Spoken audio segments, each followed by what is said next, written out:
Good morning, world.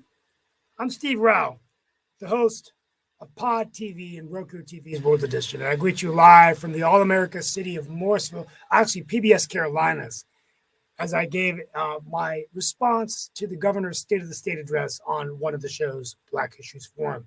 We also talked about Medicaid expansion, which is very interesting. North Carolina, one of the few states yet to do it, but they made a deal in the Senate last week.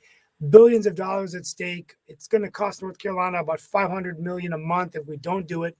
But the money is not retroactive, and so the sooner they act, the better. But the Republicans want to wait until the budget is voted on, so this could be an issue moving forward. We talked about that. We talked about mental health, and we talked about the North Carolina governor's race, Mark Robinson, who was endorsed by Trump last year and is a real conservative rogue here in North Carolina, making a lot of waves. But today, I want to begin just giving a couple of things we're going to talk about today. 3 years ago today, the global coronavirus pandemic was actually declared a global pandemic, and more than 1.1 million people have died in the U.S. and thousands more dealing with long-term COVID. Much of normal life stopped on March 11, 2020. I think all of us can remember that, and it's hard to believe that we've come out of it, but also it changed the world, it changed all of us, and we're going to talk a little bit about our reflections of COVID. Donald Trump was invited to testify for a grand jury in New York. The panel has been looking at Trump's role in hush money payments to an adult film star during his 2016 campaign. A Mexican cartel handed over 5 men yesterday. They were found blaming them for the kidnappings of 4 Americans last week. 2 were killed. And 7 people were killed last night in a shooting in Germany at the Jehovah's Witness building in Hamburg, a city in northern Germany. And this weekend is the Oscars, the Academy Award. I may watch Women King tonight. I heard it's really good. I'm getting ready to go see Creed 3 probably sometime next week. But we're going to be talking about all these different issues. And as we celebrate Women's History Month, today we'd like to have a conversation about other women out there that are doing great things, whether it's in politics, government, business, education, nonprofits. Definitely want to talk about that as well. So everybody, welcome to the show. We're going to bring in Mark Lee and our other guests, and we're going to go ahead and get moving. Thank you. No problem. Glad that you were thinking about watching Women King. And all along those lines, I actually watched it a couple of weeks ago, maybe it was a month ago. It is a very good film and everything in that line, definitely about some women warriors and all in that space. So it's definitely a movie that I was glad to have the pleasure of watching and all in that space. And actually, there are some films that I'm watching this weekend because I actually watched one that I learned something very interesting, but I think that Lee Newton Rhodes will find interesting, and maybe even Debbie Peterson will find it interesting as well. But one of the places I work at is the Hayti Heritage Center, and we are having our annual Hayti Heritage Film Festival, which used to be called the Black Diaspora Film Festival back in the day, but is now named after the organization where it is held. But it is definitely used to promote a lot of African-American filmmakers from around the country, and definitely some that are locally based. And the film that was shown yesterday was called The Inspection. It actually was produced and stars Gabrielle Union, D. Wade's wife, and all in that space. And it is about folks that are in the LGBT community, but were going into the military, because this particular gentleman, and he was actually there and everything, and made some comments afterwards and everything. But it is about his struggles while he was trying to go into the military. Part of it was that he was estranged from his mother because of his lifestyle choice and all of that. And she encouraged him to go into the military. As he put it, it didn't exactly scare him straight or anything, because he still was going to keep that orientation that he had and all in that space. But he did serve in our military, I think, for about 5 or 6 years, and now has made $1 million film, because they definitely had the support of multi-million-dollar film of Gabriel Union folks as well. The comment that he made that I think folks leave, maybe even Nick and you will find interesting, Steve, is that they were having a whole discussion around filmmaking, rights of different people, the whole nature of what goes on, and the conversation of the transsexual community came into the whole conversation. And one of the things that he said that I know that Dan will disagree with, and I know that Nick will disagree with, but after he made the statement, it actually made a little bit of sense, because he said that part of the reason he feels that the trans community gets in a lot of hot water and a lot of trouble is because part of the term is transitioning, because they are transitioning from one sex to another, from one sex to another. And in his words, aren't we all transitioning? Because we are transitioning from old to young. We are doing other kinds of forms of transition. So he was wondering if that is not part of the problem, is that whether we want to admit it or not, we're all going through a form of transition in our life and all in that space. So it was an interesting argument to hear from somebody in that community. And I don't know what other folks think of that logic that he put out there and everything, but that was his logic, was that we all face a form of transition as we get older. We transition in age, we transition from being rural to urban and all in that space. But that was his interesting conversation, and I'm glad that Debbie's here, because Debbie is a former mayor and is involved in the political lane and all in that thought. So I don't know if anybody's got any thoughts. I'm trying to get the gentleman that wrote the film and his partner, because he does have a partner in that film project, to Good morning, Mark. I just have one quick thought. We're talking about women who are impactful in our lives. I know we have a special day called Mother's Day, but I think if everybody, myself included especially, my mother was the most impactful, other than my, I guess, father for a lot of us, the most impactful woman in my life, and then my grandmother's second. And that cannot be understated, the importance of those two women in my life. Well, the interesting thing that he also brought up was actually the last comment that was made by a woman, actually made almost 9 or 10 hours ago, was a woman that came up after the film had shown and everything, and was actually saying, which I think a lot of folks have, I'm very much connected to my mom, and I would not say that I have these issues, but she said that part of the reason that she was admiring the film was because it had her come to terms with her own mother issues, because sometimes our mothers aren't always supportive and all in that space, and that's what this film was about. Because the poignant line that I think it was Gabrielle Union's character had was that she would always love her son, but she would never be able to accept his lifestyle and all in that space. And that was what the woman that was responding at the end of the film was responding to, because she was like saying that a lot of women, and Debbie may even have some thoughts around this, have some mother issues because of some things that their mothers have done. In the particular case of the woman who was talking, she said she had not talked to her mother since her sister passed. So apparently there were some things that happened in that relationship during that time and in that handling and everything. So Deb, any thoughts around folks that sometimes have those quote unquote mother issues? Like I said, I love my mother dearly, and I definitely know that she's one of my lead supporters of both me and my younger brother and everything. But I do know there's some others that have not always had the best relationship with their moms and everything. But I don't know if you had any thoughts around that, Deb. I have a lot. Well, sorry, Debbie. Welcome to the show. Oh, thank you. Well, you almost started to cry when you started talking about mothers, because I lost mine. I don't know, 9 years ago, but it still seems like yesterday. And I wouldn't say I ever really felt I had mother issues, except at one point where my mother, and I won't go into the details, but my mother, I felt like didn't understand what was really truest and most important in my heart. And I guess that could be true in some of the transgender issues. It wasn't that issue, but, and I felt betrayed for a very long time. Felt like she really asked me to do something that completely violated who I was and what I wanted to be. And that was hard for me for a long time. And what I finally got past it and ended up doing was forgiving her, was realizing she's human too, and she did have my best interests at heart, and I was able to go from that even beyond it to other people who had been mentors and important people in my life, and realize that for all the things that I wasn't happy about what they'd done, where I felt they hadn't listened, or I had been betrayed, I needed to forgive them. They were human. And when I did, I felt so much better. My life was easier. And that whole thing about forgiveness is very true. And it was a good journey for me. Debbie, I agree with you. Forgiving can be very freeing, but forgiving does not mean forgetting either. Some people confuse the two. Absolutely. Yeah. That's very much the You're case right. and everything. Mm-hmm. I think Steve thought that he wanted to make just really quickly.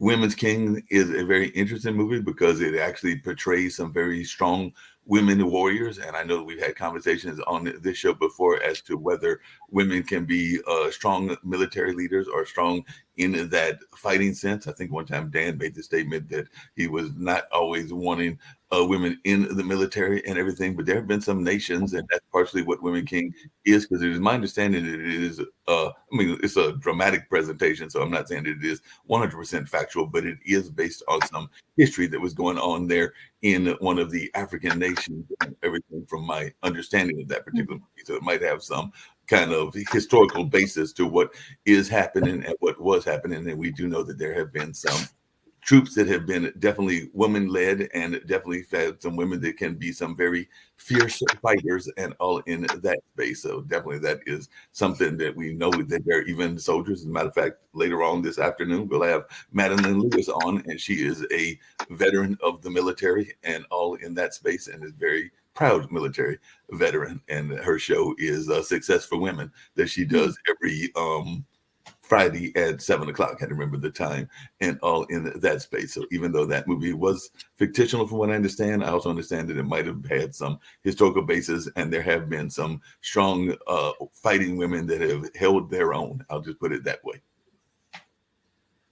Yeah, absolutely. Well, let's go back. We're going to talk about some other issues after we have the guest on. But for Debbie, as we celebrate Women's History Month, in addition to our own mothers and women in our life, are there any other women leaders that you've looked up to, or other women you think that we should be talking about on the show this month? Oh, wow. I loved, I'm sure, yes. And I really like that question, because it's something that I have searched and searched and searched over the course of the last few years while I've been working on writing. And there are actually, I think there are very few women government heroes that are historical government heroes. There aren't that many women heroines. And there are some in the movies, some of them are cartoon characters. But Debbie, I have two come to name: Margaret Thatcher and Golda Meir. I love it that you said Margaret Thatcher, because that's the first thing that came to mind. And I was in Great Britain when she was heralding her. She was the daughter of shopkeepers. And so she understood the importance of small business in the early 80s. And if it weren't for Margaret, I think Britain would be in a much worse place than it is now. And I hated her at the time. She came across as really cold and supercilious. And that may be because she was trying to be someone she really wasn't. She was affecting an accent because she felt she had to. She was affecting making her voice deeper and stronger and more powerful because she'd been advised to do that. And I met her in person, and she was warm, very, very warm. And so that taught me another valuable lesson, and that is don't judge that book by its cover necessarily. Yeah, Debbie, I've got four more for you. I know Dan Worthington's not going to agree with me, but I got to be honest with you. When I met Kamala Harris in a private meeting a few months ago, she was so different than what I see in the public. She was so engaging and very nice and very telegenic, and just was very personable. And so I just wasn't, but then there's a tendency to demonize candidates on both sides, and maybe she doesn't have the experience to be vice president. And I think that's what Dan Worthington, the Republican. All she has to do is talk, in front of cameras, and that's what it does it for everybody. And laugh. But I think she's a decent person. She's a warm person. And I mean, I think that she never really expected to be vice president. And maybe the role was just something she. Steve, why doesn't that come across? Why doesn't the media portray her as that? I don't know. I don't doubt what you're saying. I just don't see it. I don't know whether it's too hard when you become a celebrity. It's to find. By the way, we have Sasha Starr, who part of it is in. Good morning, Sasha. Part of it is probably the way, and Debbie can speak to this. She's run offices there in California and everything, but part of it is the media handlers that are out there, and whether they're doing their job or not doing their job. And I don't necessarily think that the folks that are handling Kamala are doing the greatest job of portraying her in a positive light. And Debbie, I do have four more for you, and one of them may surprise folks. Because everybody keeps I would like to go back to Kamala, because I think, Raj, I think you hit the nail on the head there. Kamala is another one of those people who have a good bedside manner. She doesn't come across as warm and fuzzy. And I've met her as well. And in person, we didn't have a conversation. Well, we didn't have much of a conversation. It was an introduction. That was it. But she certainly wasn't, I didn't find her offensive in person in the same way that I find her sometimes offensive in her media. She doesn't come across well in the media. And I'm not going to blame the media. I just think that she doesn't, like Margaret Thatcher, maybe there's a bit of discomfort with the role. And that's what I guess you've been saying. But School buses. Another It's the one of school those. buses. It's the what? Yeah, it's the school buses. That's the problem. I'm not following why Yeah, I'm school not following that comment, but really quickly, the other ones I was going to mention to you really quickly are, and one of them, like I said, might surprise you, but the other two may not. But when I think of powerful women leaders, four that just came to my mind automatically are, of course, Pauli Murray, who was involved in Brown versus Board of Education, and definitely a number of other issues. Both Sojourner Truth and Harriet Tubman, definitely some great leaders and everything. And the one that I think may surprise folks that I will mention is actually one that is from Eastern Europe, but did a lot of great scientific work, and that is Madame Curie. Yeah, that's true. You're skipping over the one most famous, Rosa Parks. Yeah, Rosa Parks is definitely. Yeah. Rosa And Parks, isn't that interesting that in our American history, we have more African-American women heroines? I think from what you're saying and what I could look at and recall, there are more African women heroines, I think, almost than, say, let's call them colonial women. That's Yes. because we don't celebrate them. Yes, it is. I think that's a lot of it. Yeah. I think it has a lot to do with the fact that women, regardless of their color, really up until the early 70s, were still effectively considered chattel. They didn't have the right to borrow money. That's not necessarily They were true. owned. Do we celebrate Susan B. Anthony? Because that's another name that I hear a lot of people She talk was, about. yeah. Women's- There were some amazing progressives back there in the early 1900s. That doesn't necessarily make them great or not. For example, in our church, Latter-day Church, LDS Latter-day Saint Church, Church of Jesus Christ of Latter-day Saints, we have the largest women's organization in the world, and it's and women led, and Utah is the first state to provide the right to vote, had the first woman congressman. Yeah, I mean, so the thing is, it's interesting. We get a bad rap. But these are women of power and women of influence and women of dignity and righteous women who choose to follow God. We don't celebrate that enough. What we do is we celebrate the liberal causes, the shrill voices in the side, all the things that tend to disrupt and make our society more unstable. And then we've got all these examples of shining angels on the hill that we don't even recognize. Or in fact, the left demonizes these women because they're not quote unquote feminists, right? Yeah, there are a lot of things you've touched on that have touched me, and the progressive women in the early 1900s, including my grandmother, were Republicans. And what they were fighting for, and through their women's organizations, which were extremely powerful, and oftentimes the women's organizations, the Jewish ones, the African American ones, and then the mainstream white ones, would come together on causes, and they would be righteous causes. They would be looking after the widows. They would be looking after the children. They would be health care. I love seeing, I also like observing, like conservative women, that you can just, they have their own reasons of being conservative. My wife is actually, no one knows this, but she's a moderate Republican, and actually We know that now, Steve. She voted for Biden, and she's not a big Trump fan.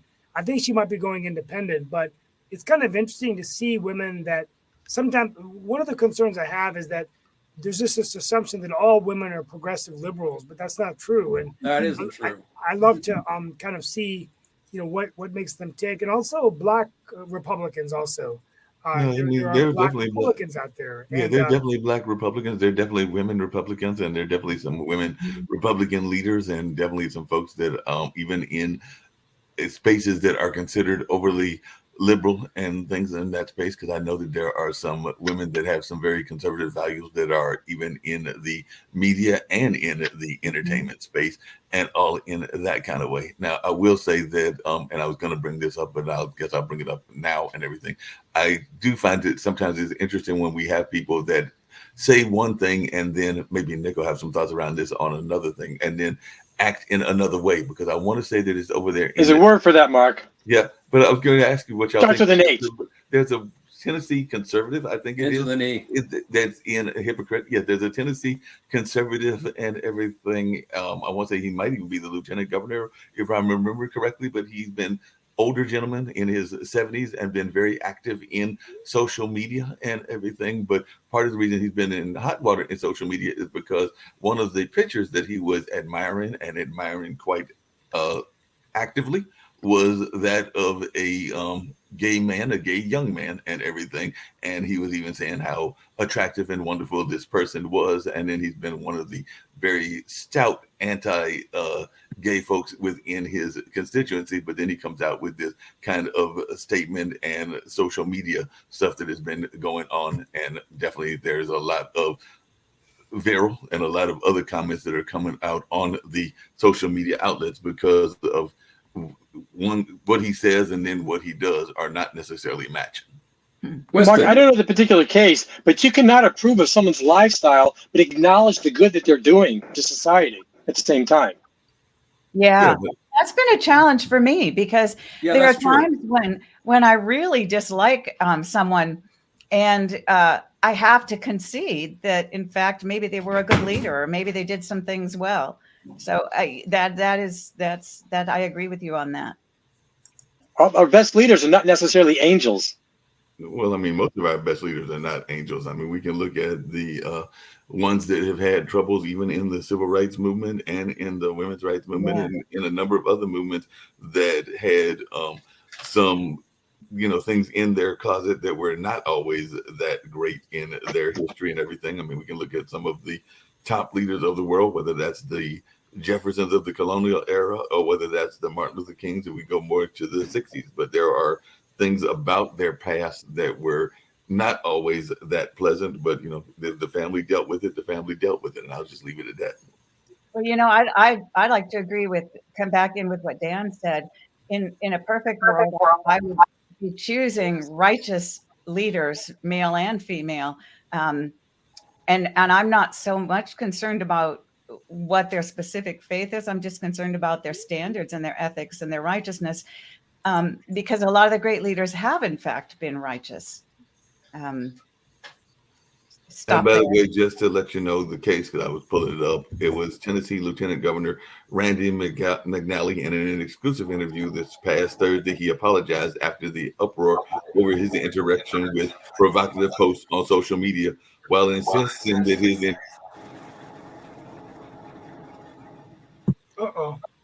Wi-Fi issue froze. Oh, well. Well, we'll be, let's continue. You're going to be here with we have some other issues we're going to talk about there, but we can always move them to next week. We're going to talk about Trump's grand jury investigation. Sasha may have an update on Ukraine. There was a Russian attack yesterday on Ukraine, 5 dead. And then maybe the Oscars is this weekend, so maybe some predictions of movies that we want to see.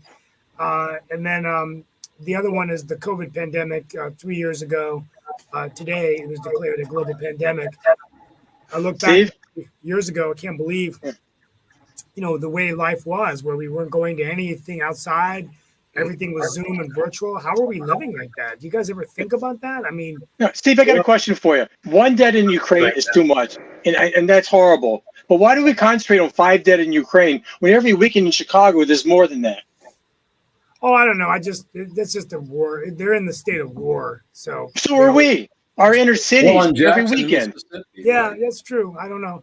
Well, it's the elephant in the room. It's a global war. US is at war with this crazy lunatic, Donald Trump, which is becoming a torch for the Republican Party. And in fact, he Hey, is Sasha. way more dangerous than in 2016, because at that time he was just a business failure and nobody expected what he was going to Let's do. remind the But people where today you live. he is a You're in Canada. quasi-criminal who We will don't be care indicted on several about points. Donald Well, Trump. you can talk as much as you want, but you see, indictments are coming. They are on their way. And without Trump, you have no party. But Nobody unfortunately, will vote for your party because the party is that of Donald Trump. but You I'll have put no money. I'll put party. money You can on yell it. all you want. Donald I Trump- don't You support are. the guy either. Okay, you can talk all you want, but this is a fact. You're right. There He will be is the no nominee. Republican Party. Don't add There much is a to the bunch of people, intellectual lunatics, content of this believers in Donald Trump and his Maybe crazy. somebody has a button we just That's touched. all you are. I Okay? guess we hit a lot. Tell us how Yeah, you that- do. And then there's Biden, who's likely to be indicted too. No, Biden is horrible. There's no problem with that. He is horrible But for he's sure. gonna win. Then there's He's gonna Trudeau. beat Let's Trump not in a even real talk But about he, Trudeau. but he is more or less looks and like a human being, whereas Trump is not. He is complete failure. Here's the He beauty failed of it. in business. He failed in Tell us how you really feel, House, Sasha. in Tell us two how you really elections, feel. impeachments, and so on. There is But I no tell you, bigger loser today in the world than Donald Trump. You know Vote what I for love- him. you know what I Go love? ahead. Biden Fire versus him. Trump. Fire him. I'm in the He's fired. Rocky theme right now because I'm getting ready to see Creed. So I've watched all the Rocky movies this week, and I'm finishing up Creed 1, Creed 2 tonight. Going to see Creed 3 next week. But Biden 2 Trump 2 reminds me of Rocky 2, where Apollo and Rocky had beaten themselves up and they were hanging on the ropes. Remember that? And but finally Rocky got up shaking and he won the heavyweight championship of the world. I think that's the way this. I think it will. Sasha, here's the problem: he can be indicted, but it's not going to be enough to prevent him from seeking the nomination. I do believe Trump will. No, not only seek nomination, he will get the nomination. He will get the nomination. He will get it. No doubts about It's that. going to be a rematch. It's guys, Okay, I'm telling all- you, it's Trump you see, Biden again. But Trump, look, Biden for again. sure, for sure. Is there an other vote you can choose from? So when you see Biden, Trump, is there other I can press that button? And Trump. You could vote for Kamala or something, you It will know. be, but it won't be relevant. Biden will be reelected. Biden California. will be reelected. I'll tell you one The thing. governor, you This know. is if it was ever time for a third party in US, that time is now, because there are just too many Republicans just passionately hate Trump. But being Republican, if he is a nominee, they must vote for him. What else? But they will lose election because all the Democrats, independents, everybody, and even some Well, it Republicans, depends on they if they will can vote stop against the- Trump. So you will be out of take power Miles for from next. I don't know how. leadership into the What's major his cities. life expectancy? Probably he will live until 110. So for the next 30 years, the Republican Party will never be in power. Period. Until you will start. Democrats who rule for 60 years. There- Debbie, there is a Debbie, new can you party please weigh in? formed, You're our Unity guest. Party. Please. We want to listen to Debbie. Just your thoughts. Well, first of all, I want to say I've been laughing some here, and it's not because I'm laughing at the message or at Sasha. So just make that point clear. Sasha's a good guy. What strikes me, what first struck me when you struck me, Sasha, was when Trump was first elected, and I will tell you, I don't normally go political on these things because the message that I want to put across is not about parties. It's about each of us becoming involved in our government, regardless of party. But when Trump was first elected, my first response as someone who'd lived outside the United States in Britain for 20 years was embarrassment. And I could not talk to my friends in Britain. Seriously, I could not bring myself to speak to them because I didn't know how to apologize. And I'm not trying to be funny here. I really was mortified.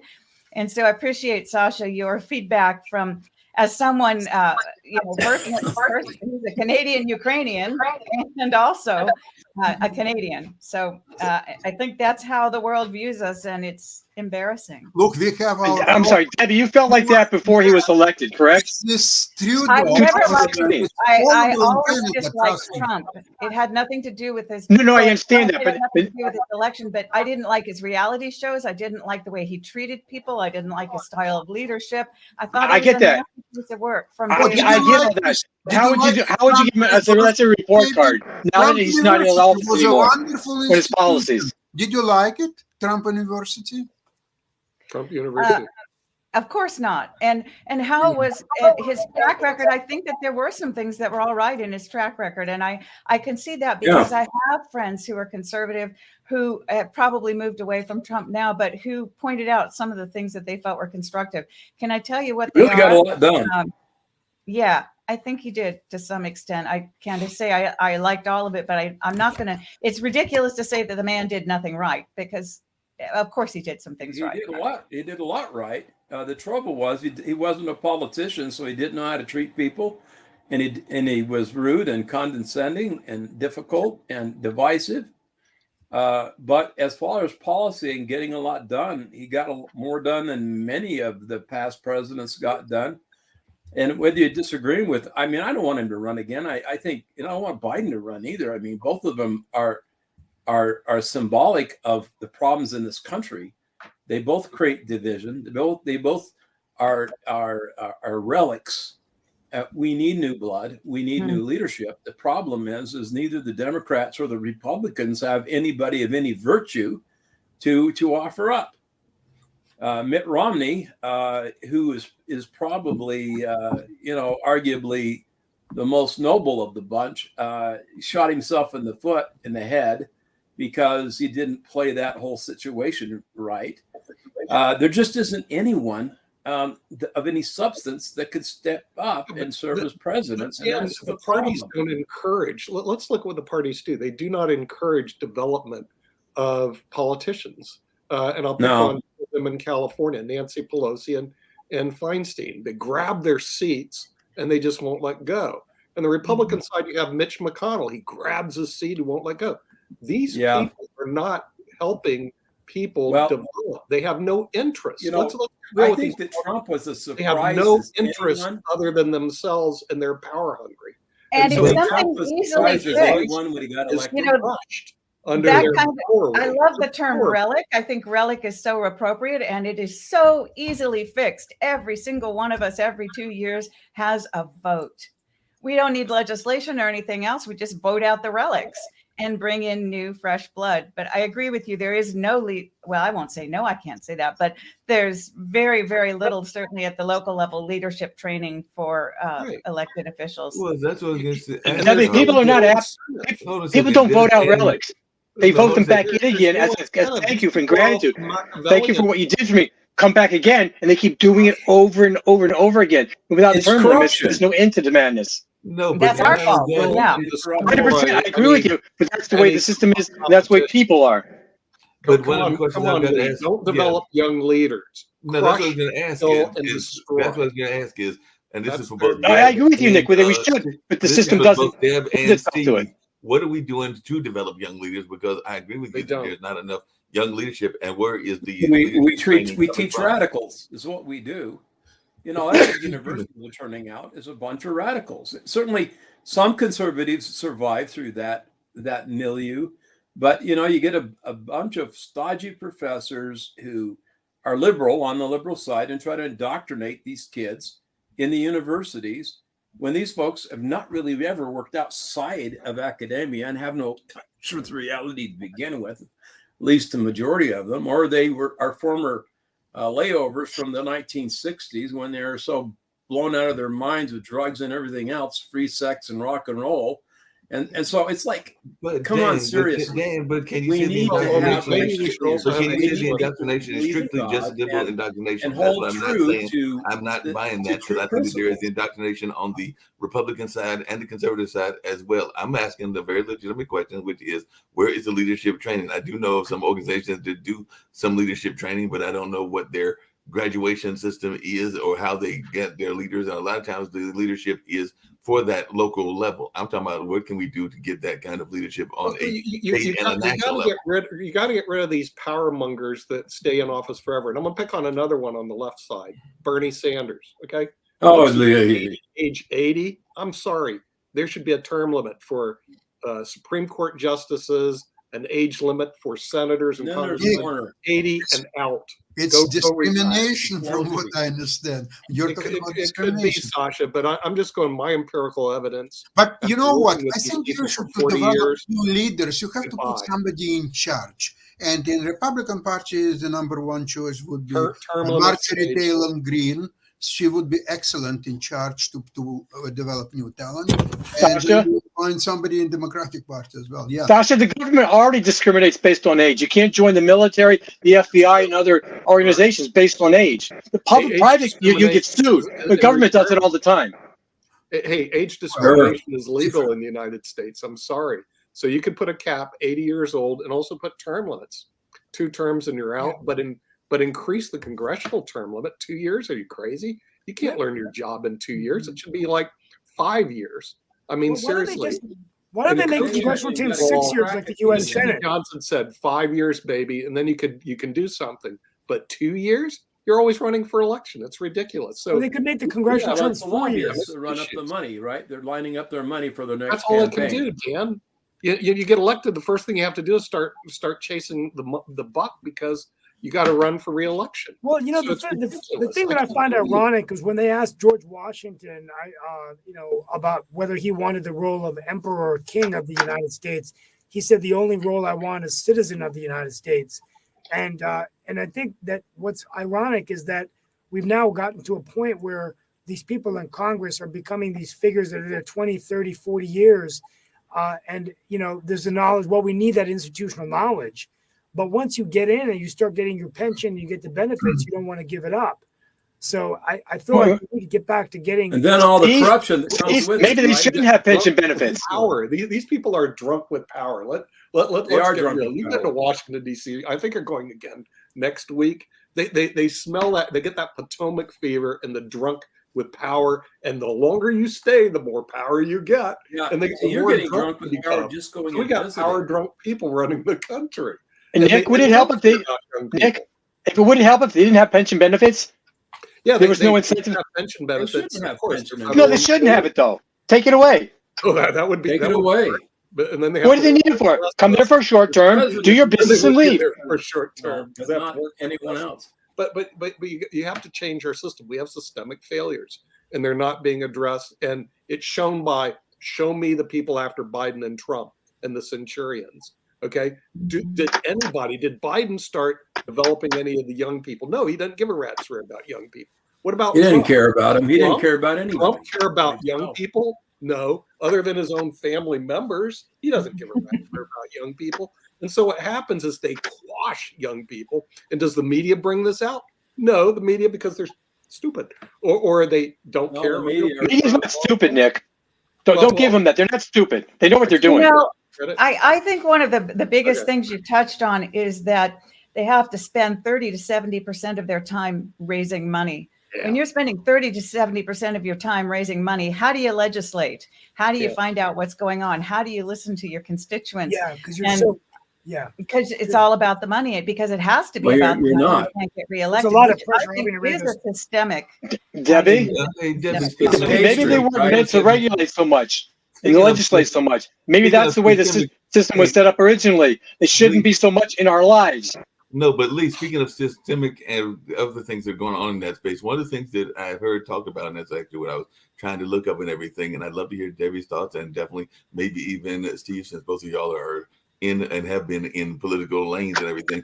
But, one of the places that I work for is a testing grading company, and I do know that there are quite a few of the fellow readers, fellow team leaders, and other things that are older citizens. So there has been a push to actually, we're saying that we don't want older folks in the Congress and everything, but there is a push to actually raise the retirement age to 70. And like I said, I got some coworkers that are in their 80s and they're doing quite well in their work and everything. So that is one of the things that they're saying could be done to shore up some of the things with Social Security, which I know we've talked about going broke and everything, and it's actually being in a bipartisan group of folks that are putting it together, including some conservative Republicans. So what are folks' thoughts about this notion of lifting the retirement age up to 70, where it's been at 65 for who knows how? Mark, I'm sorry, I got a question for Nick. How does the system that's Social Security, that's self-funded, go broke?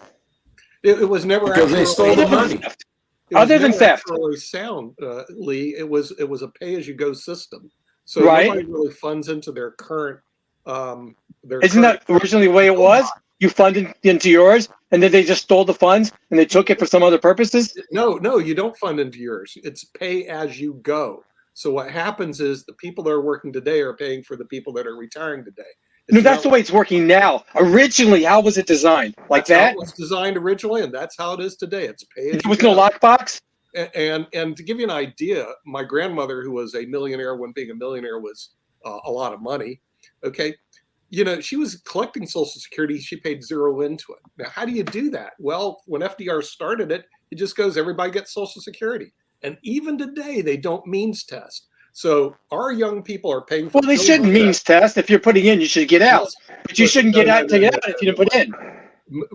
Your kids will be paying for Bill Gates' Social Security. That is not fair. Bill Gates doesn't need the money. Neither does Elon Musk, etc. They means test all the poor people all the time, but they won't means test rich people. Why not, Nick?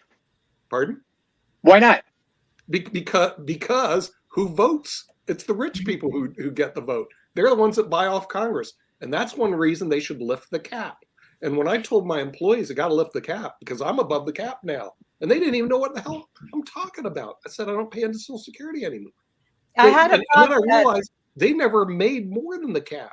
So they don't know if you're a higher income taxpayer, you don't pay into Social Security once you reach a certain threshold. And it's a big fraud on the American public, but there's not enough financial education for people to realize that higher income taxpayers don't pay into Social Security. We should have a show on that just to educate people. Yeah, we should. Yeah, well, you have to, otherwise you're never going to change the voting system because they just don't know that there is a cap on Social Security, and that once you reach above the cap, you just don't pay anymore. So, I was thinking about this yesterday because I have friends who have plenty of money and they say they really don't know why they're getting Social Security. They don't need it. They don't, and I think that if we were to reframe our thinking a little bit and think of it as insurance, because it is a security net for old age. If we were to think of it as insurance, we know that sometimes it pays out, sometimes it doesn't, but we all pay in. And I think that might be a more helpful way of looking at Social Security, and it might also help with the funding. On a local level, we've got the same thing when we're paying pensions for a city council or a city mayor of a city, not a mayor, sorry, a city manager who retires after maybe 10 years, and he's on full pay, full health insurance for his whole family until he dies, or she, and you change every 10 years. At any given time, you could be paying 5 salaries for 5 city managers, and there's simply no way that the system can carry that either. And that's goes into the whole third situation. Here's the other problem, Debbie, is that in private industry where I work, 15% or less have pensions. In public service, like 100% of the federal government workers and the state and city workers have pension plans. So what happens is they are funding really, they're going to work till they die. I've already told a lot of these people. Hey, Debbie, just really quick. You work until you bloody die. You want to live and check the Hold on a chat. second. Debbie, really quick, I had a question for you and everything because it's based on something that I've observed. How much accountability is there in the public service when you leave from one job to another? Because like I said, I know for a fact that we had a police chief here in Durham, North Carolina, where I'm based at, is that was not seen all that great in light of the different things that she was doing and everything. she moved to Memphis, and now she's the police chief where they've been having all of that stuff and everything. And I'm wondering how much did Memphis do a background check on what her records were in Durham and everything, or they just, she entered the pool? Because it does seem like among the police chiefs that there's like this rotating pool where they go from city to city. It's almost like a baseball team and things of that nature. And I'm wondering how much background check do the cities do on each other and all in that space. So I was just wondering if you had any observations, because like I said, she had moved from Atlanta, which had its own problems, to Durham, North Carolina. Then she went to Memphis. And of course, we all know the hot water that she's in Memphis because of what happened there a few weeks ago and everything. But how much background do they even do on these? We have had exactly the same experience in California, certainly even in the small county I'm in. And I will tell you that I insisted on background checks whenever we hired anybody in any position of management. And that was unique. And they not only didn't do background checks, but yes, at the state level, people could continue to work after they had retired, so they could collect that full-time pay retirement and then go into another government position. I'm told that doesn't happen at the national level. It is not allowed for federal jobs, but state jobs, states, I guess, make their own rules. And Debbie, when they do that, do they eventually pull down more than one pension? I'm not sure if they get more than one pension, but they certainly are taking, they're taking a full-time pension and working. Now, Deb, I'm not even sure that it doesn't happen on the federal level, because one of our other past police chiefs, actually for a minute went and worked up in, there was a woman police chief that was here. She actually went to work for the Parks and Rec up in DC. So, like I said, I'm not sure how much background. Well, and I think that help you in this department. Yeah, I think that she retired from a state job but went to a federal job. That might have been the loophole. From federal to federal, I don't think is allowed. Right. Yeah, you transport to various different jobs. There was a person in my country club in his 40s, like 42 years old. He says, I'm retired. I make more than $100,000 a year. I said, what'd you do? He says, I collect 3 separate pensions from 3 separate governments that I worked for. Seriously.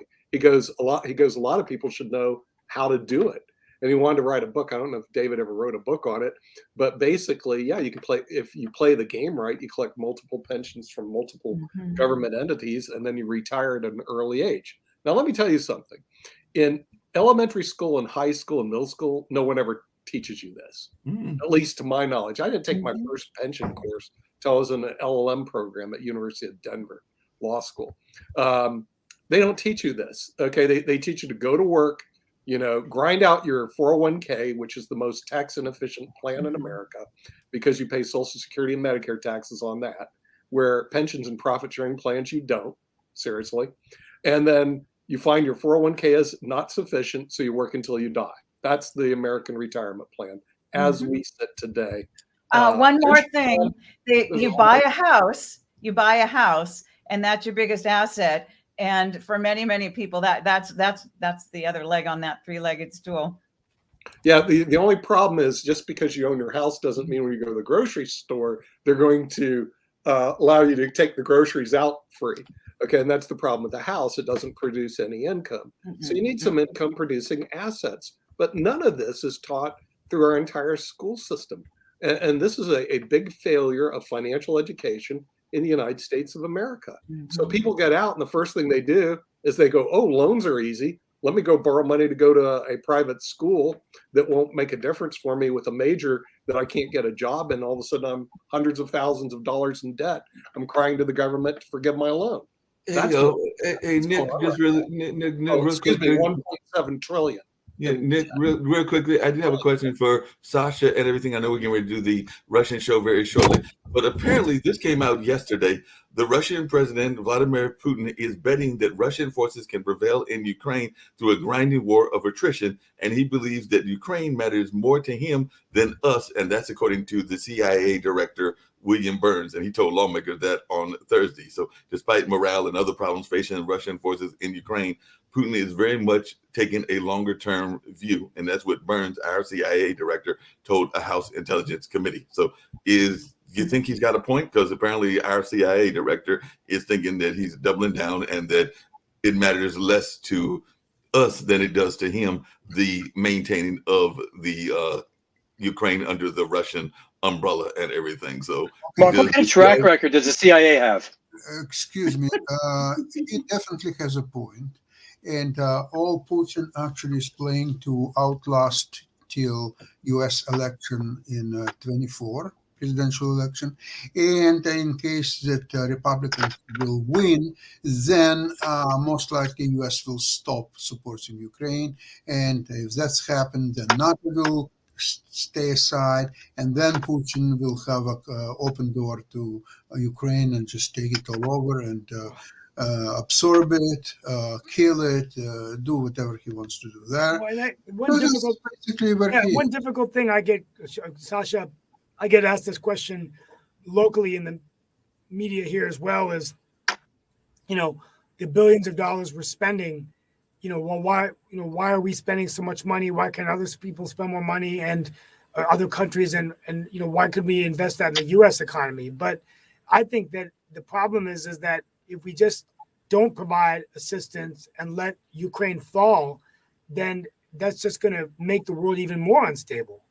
So don't you think that that's kind the of point is Steve, we could do both. the point It's not an either or. the point is that if US would not support Ukraine and it would fail, then US and NATO will spend 100 times more money to fight Russian invasion to Baltic states, Poland and other NATO countries.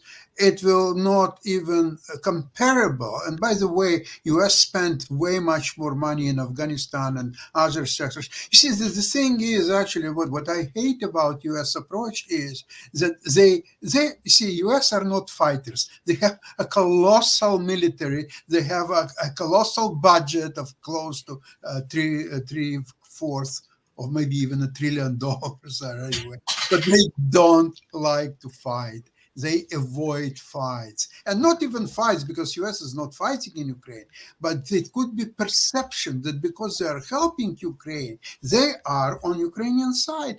That will upset Russia and Putin may in turn attack US interests. There are already talk about that Alaska was unjustly rewarded to US and it should be given back to Russia.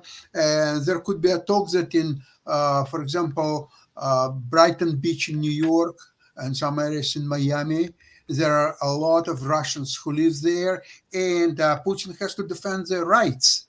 So on that point, he could ask, for example, US to abstain from policing these areas were populated by Russians because that would be human rights violation and so on and so on. And if there is a talk about that Black Lives Matter, so you very soon you will hear Russian Life Matter. That will start the pride. Well, I mean, the whole saying is all lives matter and everything. But one of the things I was going to ask him, I don't know if anybody's got any thoughts about it, but Burns also said that he's also concerned about China. On China, he said that Beijing had not made a decision about whether to take military action to take and seize control of Taiwan, but said he would not underestimate the ambition of the current Chinese leadership in that regard or the determination. So are we going to see two countries that we are involved with in a kind of conversation on the international level that are going to be trying to take over sovereign nations that are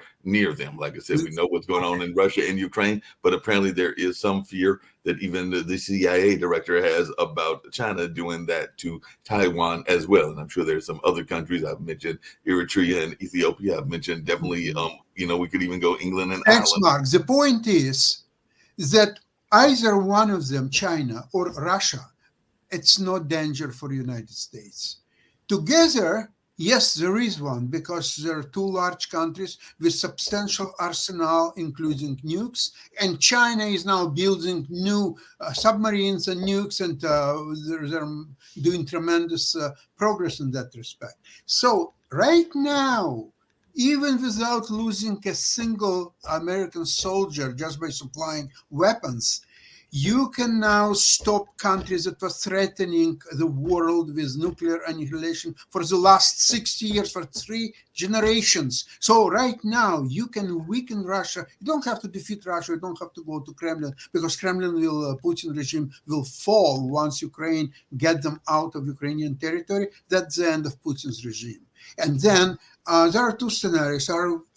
Either it could become more sober and Western oriented country as it was in the beginning of the 90s, or it will be broken apart in 4, maybe even as many as 8 republics, which is also bodes very well for United States. Dasha, Okay. I just want to make sure I heard you correctly. You said both Russia and China by themselves are not a threat to the United States, but together they are? Yes, they are. Yes, correct. China by itself is not a threat? No, it's economically, yes, but not in a military sense.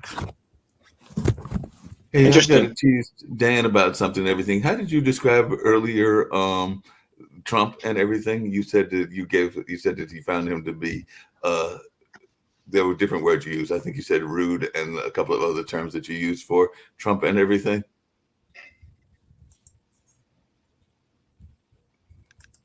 I didn't hear you, Dan. Dan, you're muted. Yeah, you're muted. I don't know what's going on with your mic. Still don't hear you. Try again, Dan. We can't read lips. Now you're muted. Take it off. Now you're muted. Move your lips. Something's going on with this computer. Okay, well, I guess we'll go to somebody else. Yeah, we'll go to somebody else. Maybe he's going to come out and back in and everything. But we're going to wind down in a minute. Steve, get ready to get to your closeout. Before we get to your closeout, I didn't know if Debbie had any final comments. I'm glad to have her back on again. And like I said, we always love inviting her. So I'll be hopefully bringing her back on a couple of other times as well. I know she's usually busy with her book and everything, but I will send out those invites. And whenever she's able to pop in, hopefully she will pop in. Thank you. And I love coming, and I appreciate you inviting me, because I'm never motivated to get up at 6 a.m. to be on at 7. So from the West Coast, I'm not a morning person. In fact, I was working until about 1:30 last night. So I'm surprised I'm coherent. But my final thought, again, is always going to be come back to the local level, because at the local level, if we're training people how to be good elected representatives, and they go up the line, which often they do, we will be sending better elected representatives up the line. So I'm always going to advocate for training at the local level. But it's interesting, because the one thing I did not achieve as mayor, the one goal was to set up a training program for council members and county supervisors. And that's why I wrote my book, because I didn't get it done. So I had to get it done one way or another. Well, Mark, I'm going to close out early. Deb, we want to thank you for being with us today. Welcome you back to the show. Glad you got up early in the morning to be with us. And it's been a wonderful show. Today, we're going to kind of wrap up the week. Next week, we didn't really talk. We're going to talk about women's history again, talk about the pandemic, talk about the economy, and then start getting back into kind of the presidential politics as slowly more candidates are getting in. Will it be a Trump-Biden rematch? What's going to happen with the U.S. Congress and Senate? And then looking, one issue I'd like to talk about is Medicaid expansion, and a very interesting issue that I think we'll be talking about in North Carolina. And what does it mean? Many states are doing it. And after Obamacare, Affordable Care Act, it became easier for people above the poverty level to still get Medicaid assistance, leveraging private insurance. So the idea would be providing access to those individuals who could use it. But there's economic impacts and money at stake. So we'll talk about that. But thank you all so much for being with us today. We'll be back next week for another edition. Make sure you tune into the Ukraine show. Mark, send me the live link, email it to me so I can share the show with everybody. And Sasha, hopefully I can come on your show one day next week or in April. Okay. Thank you all so much. Be safe wherever you are. Debbie, it was a pleasure. Thank you. Y'all take care. God bless. Yeah. I've got to get to the right one to close us out and everything, but we'll do that very shortly because somebody moved the banner. Mark, I'm waiting to see how long Steve can hold a smile. Yeah, let's go see how long he can hold that smile. Let's be interested. Live from Studio East. Studio East over there at PBS. And now I've got the right manners, and he's held this file long enough and all in that space. So let's go ahead and get on out of here. All right. Take Thank care. you, guys.